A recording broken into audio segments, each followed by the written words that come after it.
Good morning, good evening, good afternoon, wherever you are and wherever you're watching from. We're so glad that you're here today. We've got a great show. We're going to be talking about demos. And you're probably saying, like, demos? What am I going to do with a demo? Well, you'll know because you're going to watch the show, and then you'll know what a good demo is and how to make them and why you want to use them. So we're going to get to that in just a second. Just a reminder that we are only now streaming here on the Visual Lounge YouTube channel. So if you're on, the TechSmith channel, you're probably not hearing this right now, but we want to get you over here to start watching here and subscribing here. So this is where the show is going to be. Or if you're on LinkedIn, you're welcome to watch there as well. So with that said, let's get into today's show because we got Troy Stein here. We don't want to waste his time. So Troy has held multiple roles across TechSmith since joining in 2002, including Senior Enterprise Account Executive, Senior Innovation Strategist, Product Manager, Business Architect, Solutions Architect. Prior to TechSmith, Troy launched a software company and was a program manager at Cisco Systems. And let me just say, if you have used Camtasia ever in your life at all, you have probably been influenced somehow by the mind of Troy Stein because he has had such a pivotal role over the history. He's not everything, hasn't done everything. Wasn't the software developers, but he has had an influence in so many ways. And it is my privilege and pleasure to welcome Troy Stein to the Visual Lounge. Oh, you're too sweet, man. Thank you. No, man. It's absolutely true. It's amazing the influence you've had. I remember I started at TechSmith and, in fact, I remember you called me on my job interview because you couldn't make the one I was going to be at. And you're like, ask me some questions and then find out that you're the guy who was doing a lot of brain work along with a lot of other great people. But I've been really fortunate to be like the product manager for the Camtasia 1, 2, anyways, about 10 years worth. And then they give me lots of fun projects to work on and good responsibilities. And it's crazy, but I never thought I'd be at a company for 20 years, nor would I like it even more at 20 years than I have at any other time before. So we're doing cool stuff, and hold on to your hats, folks. Good stuff's coming.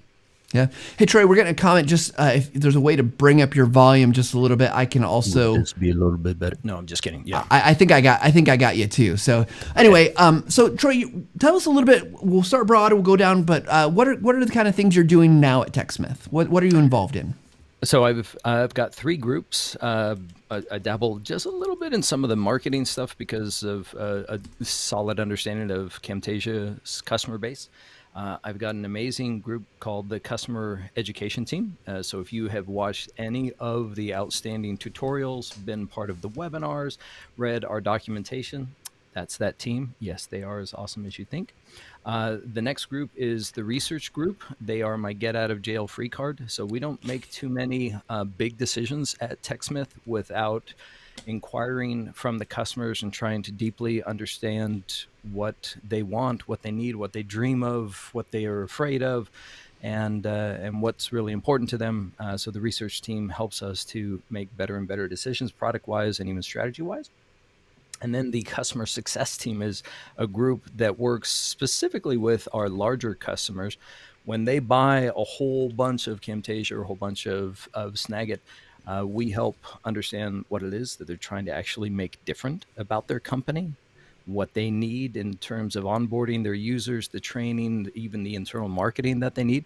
And we help make them as successful as we possibly can. So all in all, 3 amazing teams and with some super talented individuals. And I can attest to all that being true. You used to be in charge of the customer education team. A long time ago, I did, yeah. You laid a firm foundation for that, my friend. Well done. Well, thank you, Troy. So we're gonna talk about demos today, and I have seen you. One of the things that I'm not trying to build your ego up here, but I'm going to build your ego up a little bit. Is that I've seen you give amazing demos and get people on board with big ideas and concepts. So let's talk about what role do demos play in all of this world of learning and development. It could be marketing. You talk about customer success. Why should we care about demos? Great call. Couple reasons. One is, especially for instructional designers, we make all this fantastic learning content. And then sometimes we wonder, I wish we had more people watching it. Why aren't more people watching it? It's not unlike somebody working for Paramount Pictures. Why aren't more people going to my movie? Right? We know what they do. They make a trailer. And sometimes they'll make like 3 or 6 or 7 different versions of the trailer because there's something else that they want to show. They want to drive attention and interest. And that brings people to the big show. For us, a demo is for is a way of saying we're going to make a trailer, a teaser. We already, as these instructional designers, we make these tutorials, and they get people really informed. But before you can win their mind, you got to win their heart, and that's where the demos come in. Yeah, I love that. So obviously, and I can imagine from a marketing standpoint, or someone's doing other things, it's you're getting people. It's excitement, right? You want people to be excited about everything you're showing them. I know I'm a big fan of movie trailers. Like I love the waiting for the next Marvel one. Come on, Right. Thor movie trailer, drop so we can watch it, right? Right. Like seriously, have you seen a movie in the last 10 years that you didn't watch a trailer for first? I don't think so. No. I I haven't do either. know people that do that, but they're really hardcore. Yeah, but those are gamblers, right? They're like, I'm just gonna try it. Like most people don't. Most people we watch it, and sometimes we even watch it a couple times. In fact, I've even watched a trailer after I went to the movie because it was like that good. Or I watched the breakdown. Like, what did I miss Yeah. in the trailer? Right. And sometimes, and this is key, right? You and I actually, Matt and I went to a session years ago that was taught by a guy who made videos and edited videos for Saturday Night Live.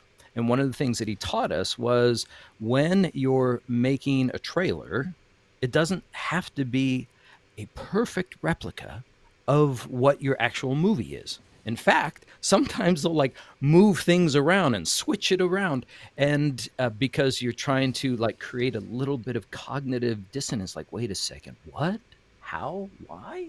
And because you're trying to pull people in, you're not trying to tell them everything.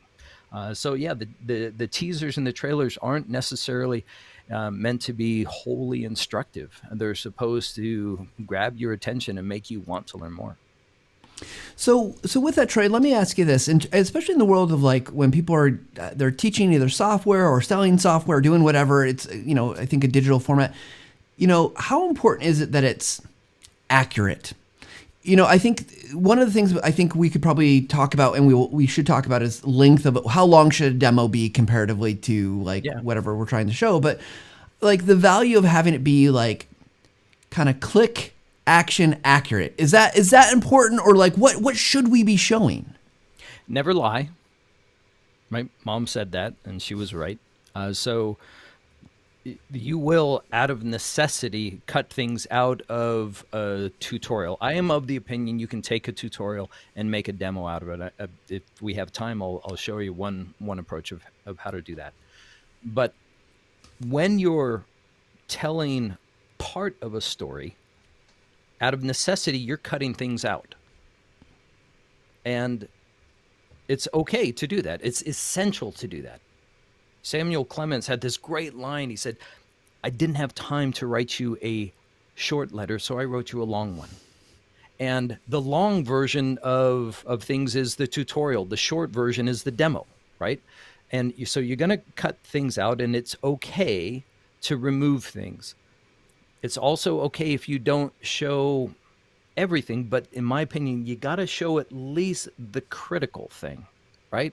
Like for me, if you're going in and you're showing you're going to make a feature demo, you're going to show that feature. You're going to click on the feature.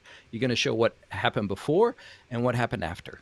And it can be really that simple. Now, you don't want to make your product look like it can do something that it cannot. That would be the lying part, right? But you got to be true to what it can do. But you also don't have to keep it so simple. Like, you don't have to be afraid in the demo to show something that is complicated. And by that, I mean, like, if I made a demo that a beginner user of Camtasia would make, I would show a recording, I would show a couple of edits, and I would then have it produce the file. And it would be okay, but it would be fairly average, right? But if I Mm-hmm. want to do a demo and I want to actually grab people's attention, I'm going to spend some time on it, right? And I'm going to make it look awesome. And can the average person do it? No, they can't, right? That's okay. I want to actually grab people's hearts and minds. And then that's what the tutorial's for. Okay, folks, this is how you do it. This is actually how you make what I just showed you in the demo. So what I'm hearing, it sounds like the difference between demo and maybe training piece or whatever else. Obviously, is it's not supposed to be instructive. It could be. It obviously could, but it's doing much more to garner kind of attention and draw people in to say like that looked cool. Yeah. So I'm gonna ask just I hate when people ask me this question, so I kind of hesitant to ask the question about because I always get asked about video length. How long should my video be? And there's so many answers, but like give us some parameters here because I think that's one we can just knock off pretty easily and say like that this is a parameter a good demo should be no longer than. It depends. Depends, but I'll say if you're shooting for something, shoot for 30 seconds or less. Now, there are lots of kinds of demos, and I'm going to propose that especially instructional designers who are already really good, like if you guys have a super strength, it is that you're really good at taking a lot of complex information and boiling it down, right? You could have somebody who might be in there for 10 minutes and you're like, I got this. I can do this tutorial in 2 minutes. Well, 2 minutes is not a demo, right? So keep going, keep squeezing, tighten that thing down and get it down to 30 seconds. Now, I'm of the opinion that if you're going to start with a demo, you take you take a tutorial and you make a feature demo, right? Like this feature does one thing, 30 seconds. Here's the problem. Here's the feature. Here's the solution. Done, right? If you do that well, then you could take, let's say, 3 of those, and all of a sudden you've got a what's new video for your release. You got a bunch of them, maybe 6 or 8, and pretty soon you've got like a product overview video, right? And then you're choosing between a bunch of them, and maybe you've got a video for your whole portfolio, right? But you kind of boil it down to that atomic level. And in my mind, the idea of a feature demo is we have a feature, it solves a problem. We're going to show you what that problem is and what the solution looks like, and we can do that relatively short. Well, I love that because I was thinking as you were explaining the time, we talked about movie trailers as kind of being that kind of like the similar thing, right? Get you excited, get you pumped, get you oriented even. But, how long is a movie? 2 hours, right? And so they give you 60 seconds to maybe a minute and a half, right? So the proportions, if you have a big thing, you can afford to give it a little bit longer trailer. Or if it's, if it's going to be a 3-day event, right? Probably you can have a bigger trailer. So, but I love that thinking there. That 30 seconds, good guide, small, right? Like if you're going to write an epic novel, you might want to write a short story first, right? You in your mind, you might think, oh, I found this perfect piece of music, and I'm going to make the best possible what's new video, and it's going to be amazing. It's going to be 2 minutes and 30 seconds and nothing but pumped up music, right? And it's going to be fantastic. Start small, please. Start really small. Start with a feature and nail that sucker down. Yeah, for sure. Okay, Troy, what I want to step back for a second and ask you, because I think we're going to talk more structural demo stuff here. But before we do that, I wanted to ask you, can you think of a demo, like something that's a software demo or something more in the lines of what we're talking about, not movie trailers, that had an impact that made you think, now that is a good demo, and has been instructive in a way for you? Yes. So if anybody wants to Google this phrase, and I may lose people, so see ya. It's been nice having you. I know what multitasking is like, and you may never come back. But Adobe Photoshop Buffalo double exposure, and it's freaking amazing. They show you how you can do something simple in Photoshop. Well, actually, that's not true. It's relatively complex. And what is super cool is in this video, they are showing only parts of the UI, not the whole UI, just parts of it, right? And then they're showing the canvas, right? But they're showing the tools being used. And to me, it magnifies a couple of things. And if I can take this small detour, Yeah. part of the reason why I'm as passionate about demos is because I spoke at the beginning of last year with 22 different tech marketers. Half of them were our customers, half of them were not customers. And I began to ask them about demos, who needs them, when do you need them, why, etc. And a couple things came out. One was that there was never enough demos. That was not a surprise. Two was nobody owns it, right? Marketing thinks instructional designers are supposed to do it. Instructional designers think marketing is supposed to do it, or they think sales is supposed to do it. And the ball is just getting dropped universally across the board. The other thing that was amazing to me is that marketers have this fear factor. They know that that customers think words are cheap, and that they can say our software is easy, but they can't show it. They need help showing it, right? And so what they do, and our company does this too, is you put a link to the video, or excuse me, you have a new feature, you put a link to the tutorial. Why? Because an instructional designer is like an educator. An educator, the trust level in educators is like up here, only behind firemen. Like firemen, like in the trust levels of people in the world, firemen is way up here. And marketers, they're kind of down here. I hate to say this, marketers, but you already know this, right? That they're down here along with politicians, right? So what they do, they know that. And they want people to trust them because they're good people. And so they want to say things that are true, and then they want to show things that are true. Now, the other piece that was interesting in these conversations is that they know that they are saying, yeah, our product is powerful and our product is easy to use. It's true, right? We say the same thing about Snagit and Camtasia, which they are. And yet, sometimes there's a lot of buttons on the screen that even like powerful tools have lots of options. And so they want to be able to show parts of the screen. So one thing that we learned when we're talking about demos is that focus is a big deal, right? That you want to be able to, sure, there's 10 options on the screen. You're going to tighten people's focus. You're going to zoom in onto that one thing that's important. Or you might find, as Adobe did in their Buffalo double exposure video, a way to be able to isolate and mask out parts of the UI to make that happen. That was a long answer. I'm not sure that was very good. No, that was great. It was great. Well, because I think what you're getting to is that context in demos is really important. But you also want to get rid of the extra stuff, like, because they're like, we'll take something like Camtasia. We know how many features are in Camtasia. Best estimate, right? 100, 150 Probably. things you could do. Yeah. And if you're focusing on one, you need to set context, but you don't want me to get lost. It's the same thing like in screen sharing. Like if I'm sharing my screen with anybody, or I'm recording my screen, and all of a sudden I see anyone's apps, their Mac toolbar, it pops up, right? And I'm seeing like, Right. well, I stopped paying attention to what I'm supposed to pay attention to. I'm like, well, what tools are they using? How did they record this? And I'm looking for things.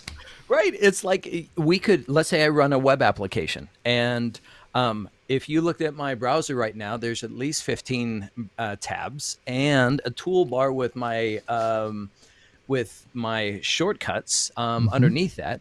And just because that is real and true, and the way I live, oh, by the way, on the bottom, I've got like 7 downloads on the bottom of my browser. I shouldn't show all those. I don't need to, right?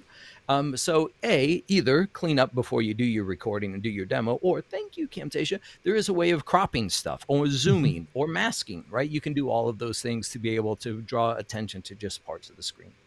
And Troy, just so you know, one of our regulars, Garth, said it was an answer, not a demo. Long is fine.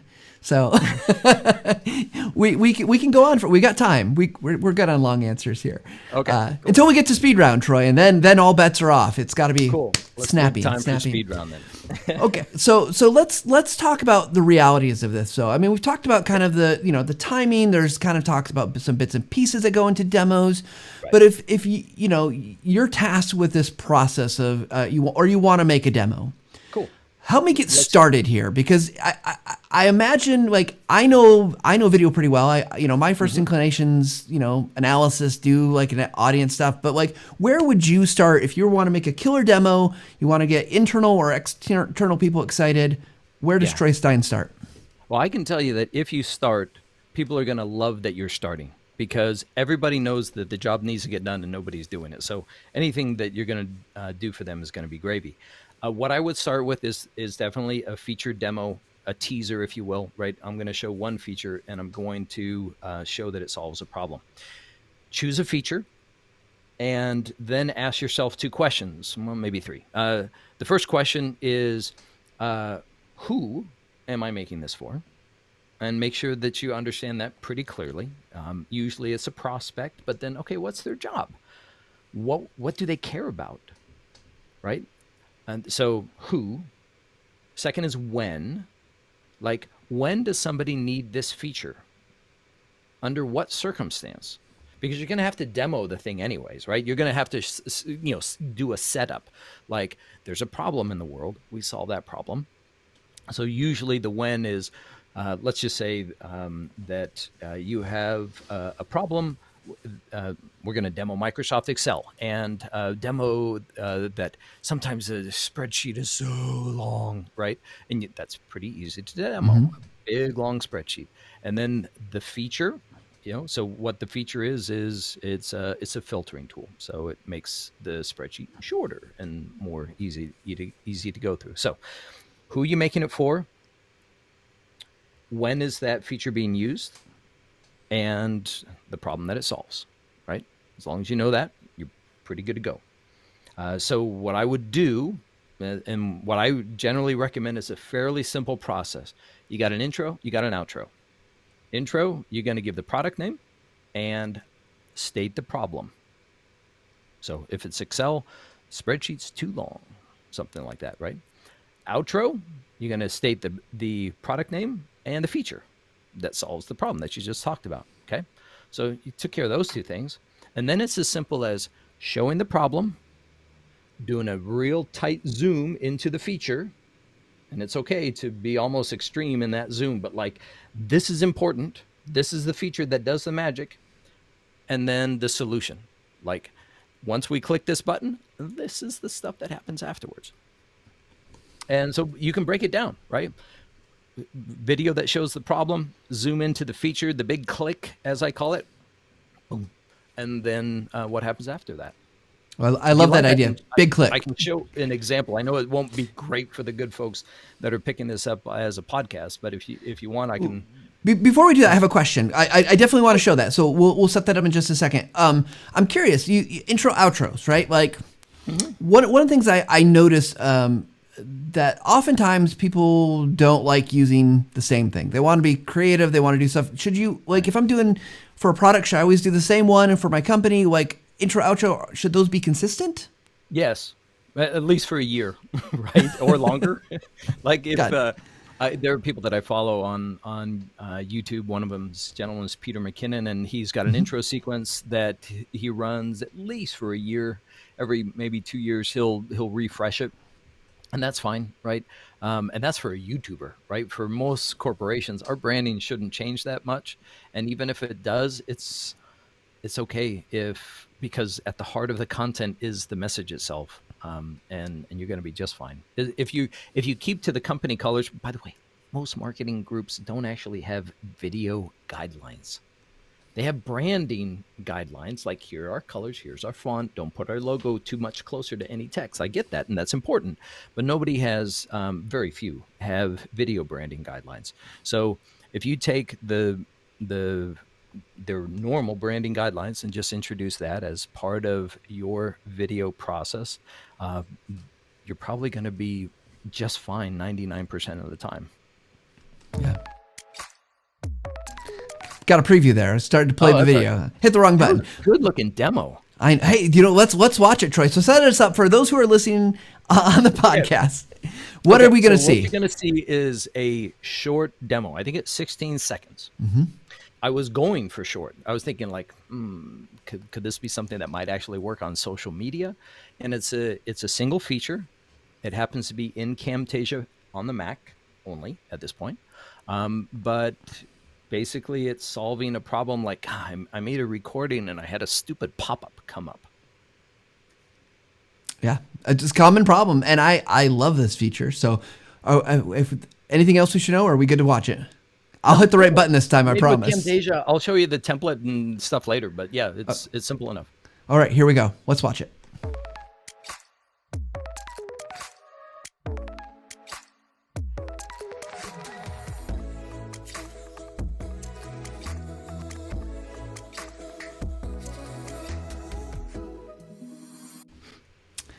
I think they could hear the sound, Troy. Just Perfect. All right.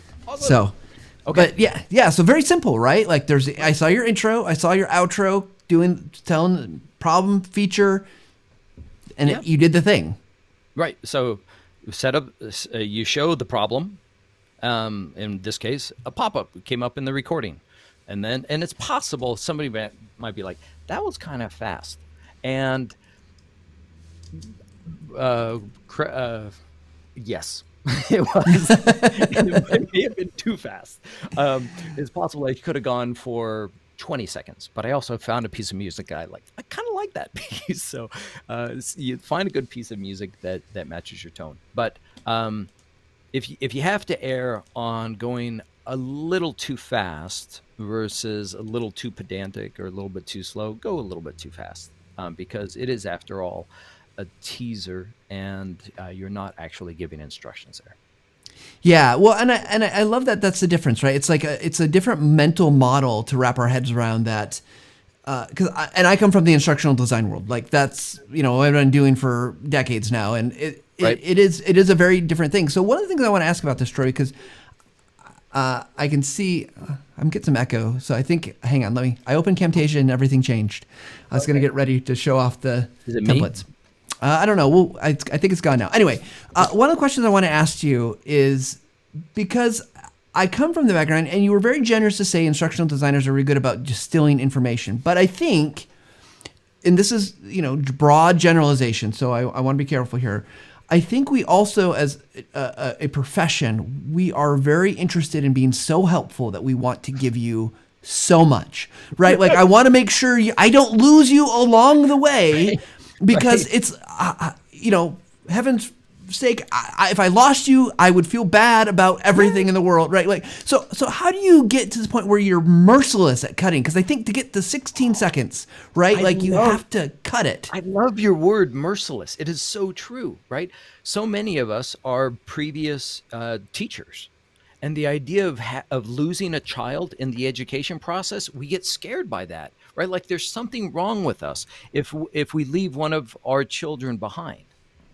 In the world of writing, they have this idea that when you write characters into like a fiction, that they become like your children, like you learn to love them.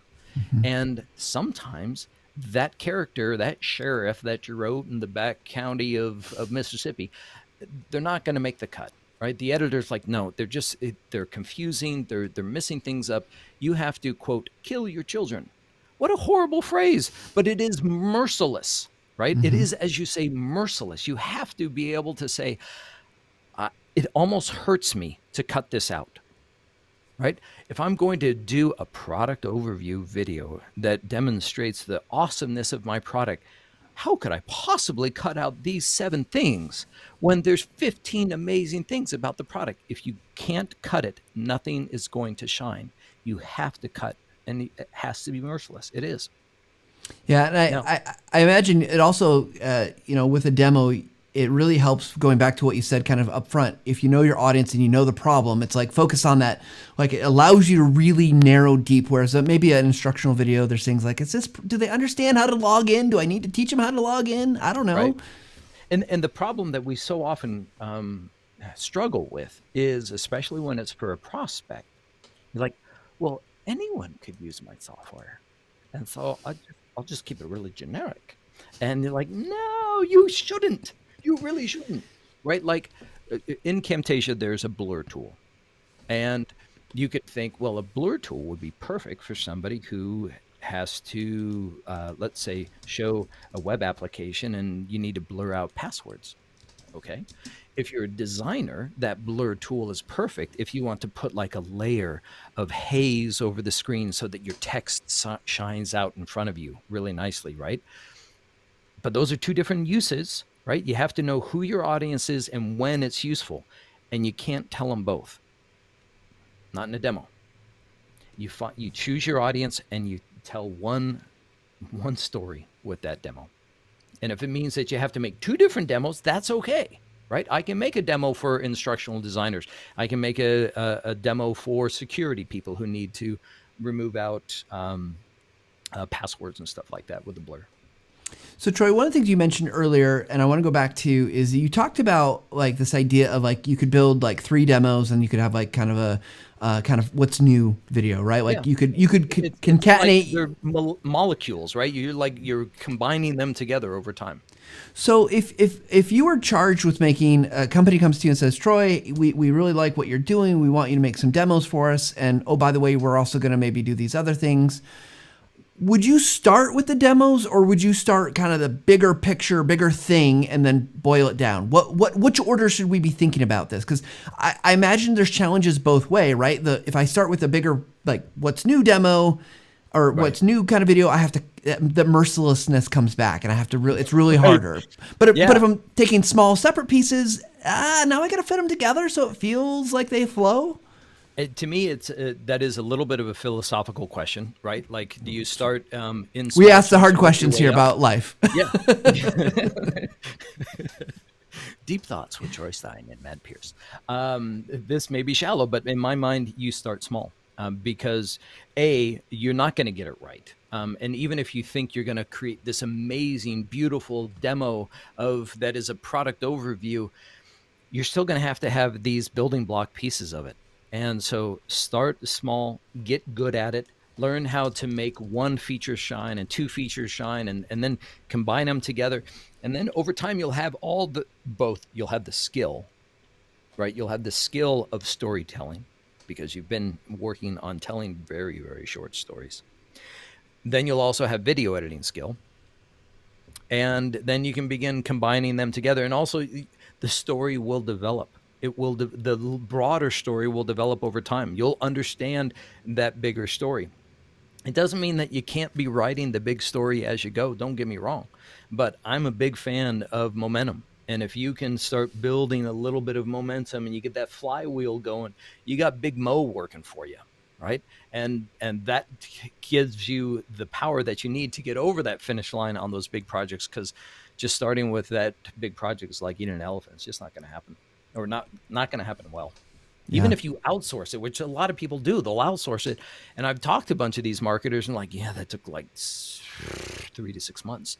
And yeah, don't do that. Make a demo in a day or 2, if that's how long it takes, and then move on to the next one and keep working at it and refine that craft. And what happens is, an instructional designer, you become known for more than just instructional design, and you've got now this transferable skill that marketers like, yeah, I want him on my team, right? And that's a good thing when multiple people want you, especially in this economy where there's lots of changes in the job market. Yeah, for sure. And I used to joke. I'd go to these education conferences at instructional designers, trainers, and I used to start off because I am now in the marketing department, have been for quite a while, and I'd always say, I moved to the dark side, joking about going to marketing, and they'd all laugh, right? Especially technical writers, they would just crack up at it, because it was like, yeah, they have these conflicts, but you're absolutely right. I find that my instructional design skills are like a little bit of a superpower. Like, I've learned how to do these things, and it's really valuable. So I want to ask you this, Troy, about we've been talking, as we talk about demos. I think when I hear the word demo, I think about demo, and you kind of mentioned this up at the very top of the show, that like, I think external. I think about a product release, software release, but let's focus in on the key for internal, because I think demos are probably an underutilized opportunity inside organizations to communicate. Is that fair? Everyone that was here to our twice a month Camtasia demo meetings, you would be blown away. Not only at like the creativity that the team does, well, also every 8 to 10 weeks we allow them to just work on whatever they want to, but that whether they're working on stuff that's going into the product or stuff that they hope gets into the product because they're just experimenting, they all do demos. And they got 2 minutes to make a demo. And we give them a template with the intro and outro. And they are super creative. They're super fun. But those demos become like currency within the company. And sometimes those demos bubble up to the executive committee and like, have you seen the demo that Tom Sergatis made? Oh my gosh. Right. Or like, that demo, that should be on our website demo. That was that good. That was amazing. And like we've got guys that make stuff that are just mind-bogglingly good. And so the skill set of making a demo, what's nice is when you're doing them internally, not only, yes, of course, does the energy around your product or your project continue to grow, the communication grows, but also the skill set grows. And somebody who maybe is a project manager or maybe a UX and interaction designer or an engineer, they begin to be like really good making demos, and it's a fantastic skill set to have in your company, to have that bevy of skills around. Well, I just think about the amount of information that gets conveyed, and gosh, oftentimes those become like bedrock for for marketing or for training even, right? Like, oh, well, I'm going to refer back to that source piece, that demo, because now I understand, I can see what it is. And, versus, someone telling me like, well, we're going to do this crazy thing. It's going to do X, Y, and Z, jumping around, do. And I'm like, sure. And then you see it and you're like, and we oh my do gosh. live demos, right? Like, for example, the product team prior to release will sit down with the marketing team and say, okay, we're going to walk you through Camtasia 2022. Yes, by the way, folks, it is coming. It'll be out this summer. But that walkthrough is a little bit of it's a walk, right? It's sort of pedestrian walk through the product. And sure, it looks good. But when you take the time to make it short, you actually put a little bit more effort into the sing in the song and dance part, right? And it really, the effort to make it concise, that constraint actually forces you to elevate things and to make them shine a bit more. Yeah, I love it. All right, Troy, you have built some packages. Do we want to you want to talk about those? Do we want me? You want me to pull them up and share it? Yeah, let me share my screen. Is that all right? Yeah, let's. Or do you want to share yours? What's better? Let me share mine just because I know what it's going to look like. Okay. Give me a second to pull up Camtasia and reduce the number of changes. I like it. We didn't practice this, so set this up. What are we going to see once I get this open? So why don't you open up let's open up that video one more time, the one that you shared. Yep. Just so that we can sort of get the context. Okay.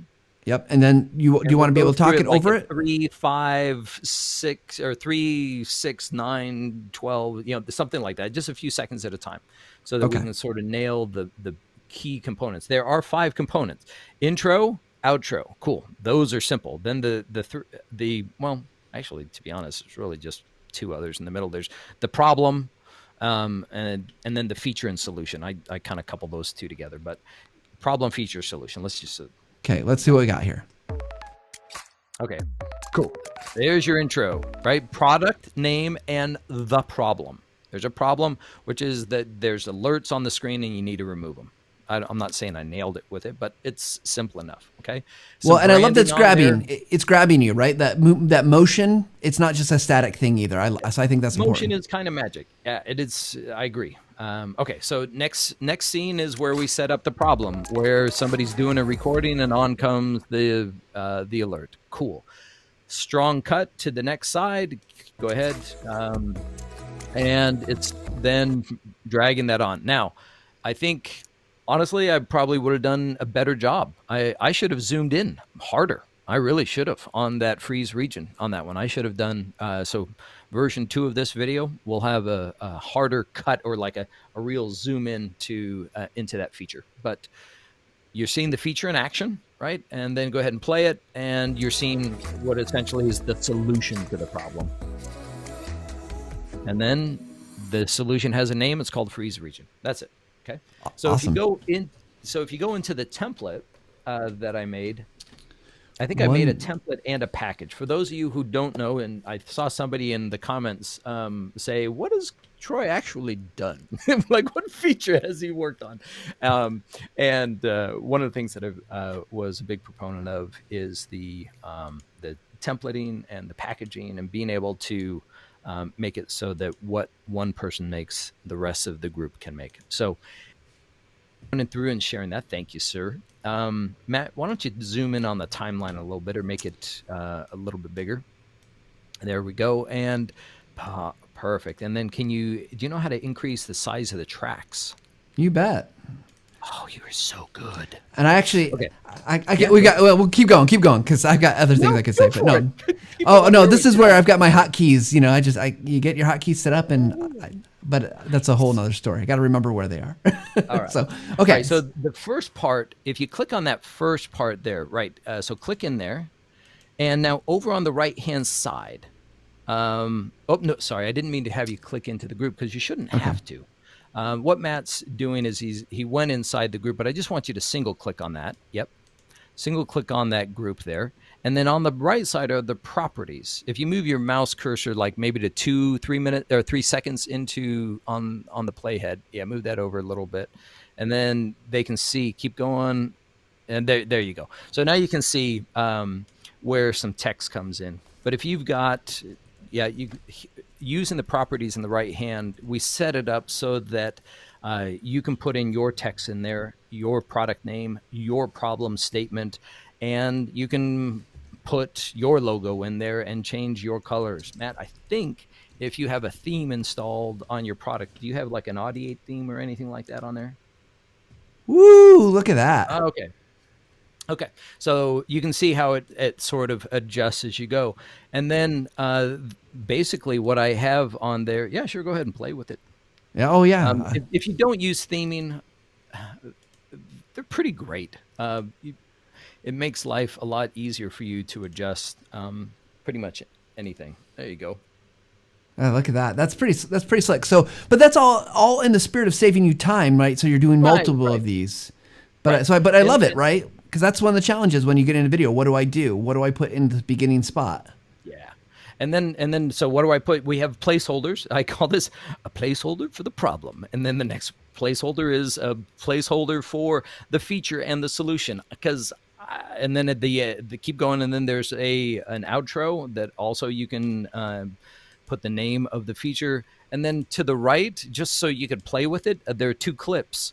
Yeah, there you go. So those two clips, basically, just if you wanted to recreate what I made, that's the problem clip, and you drag it on to, yeah, the placeholders are a little bit finicky. You sometimes have to like come at them from above. You got to sneak up on them. And then the other clip is, there you go, ripple replace. And then the second clip is I think the feature and the solution that you could also do the same thing on. So you have stuff there, but my hope is that you would take your own. Whoa, everybody! Just so you know, we crashed, but we did continue the rest of the show. There's a few more great pieces of information that Troy provides. We get into the speed round, and of course, we'd love to have you continue on with the rest of the show. So let's get back into it. Are we live? I don't know. Things happened. We broke stuff. We do that. So we do demos for Camtasia, like and Snagit too, right? Every couple of weeks. But whenever somebody crashes, that we clap for each other, like, because you know that it happens, right? And your blood level goes, oh, I'm so frustrated, right? But it happens to everybody. It absolutely does. Okay, so we are live someplace. I don't exactly know where. All right. But gosh darn it, we just lost our stream. But we're gonna finish up. I'll edit this together. So I want to finish up the show strong, like we would. Troy, we're gonna drop those links, right? Yeah, you'll have both of those links, but I do actually want to hit just one principle for folks before we end, which is it's called the Hitchcock Principle. He was a director from the 40s, 50s, 60s, and his principle was that what is on the screen should reflect the amount that object or person takes up on the screen should reflect the importance of that person to the character or to the story. So if this pencil isn't really important, it's okay that it's back here. But if this pencil becomes like a really important part of the video, it's going to come and it's going to take up a whole, a big part of the screen. So when you get to that part in your demo where your feature is, it's time to shine, zoom in, just zoom in. I love it. That is great advice. The Hitchcock Principle, zoom in. So Troy, to kind of wrap things up, we'll drop the links to the templates that you provided, that so people can play with that on their own. We'll put that in the show notes and everything. So anything else kind of wrap up that we should know before we go to our speed round questions? I'm looking at my notes. Nope. I think we've covered it. Perfect. Cool. Well, are you ready for this, Troy? Yeah. This is one of my favorite parts of the show. Let's do the speed round. Okay, Troy, speed round questions means we are going to ask you questions that are maybe on topic, maybe a little off topic, meant to be fast, fun, and easy. So here we go. You've been doing a lot of things at TechSmith in your career. So what is the one thing you're most proud of having done or having been part of? What we are part of right now, we are working on a concept called projects, which is project-based learning, and you guys will see the first seeds of that this year and a whole lot more next year. But it is, I think it will be phenomenal for our existing users to learn how to use our products for different uses. Love it. I'm excited for it myself. It'll be awesome. Yeah. Next question. What's a tip or best practice you suggest to anyone making video, and doesn't have to be about demos, something maybe you haven't shared with us? Keep it simple. Record at 1080p, edit at 1080p, produce at 1080p. You'll get the best quality output possible that way. Love it. Love it. Next question. Where do you turn for inspiration? You're a creative guy. You do lots of stuff. I've seen your photography. I know you've made some videos. You do lots of awesome stuff at TechSmith. Where are you going for inspiration on the regular? Fill in that creative bucket, if you will. I find inspiration in random places. Like one of the things that I've done during the pandemic is learn woodworking. And so I take classes, and then I learn how they teach me woodworking, but I also learn how I forget things in woodworking. And so I take some of those principles from various and sundry places, wherever they may be. And then, of course, going to YouTube to watch other people do things. And I tend to learn around me. I wish I had one specific place, but there's lots of people.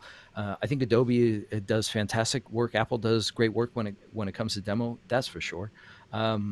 When it comes to YouTube space, Peter McKinnon is pretty fantastic. He's a Canadian, really amazing storyteller and visual artist. Awesome.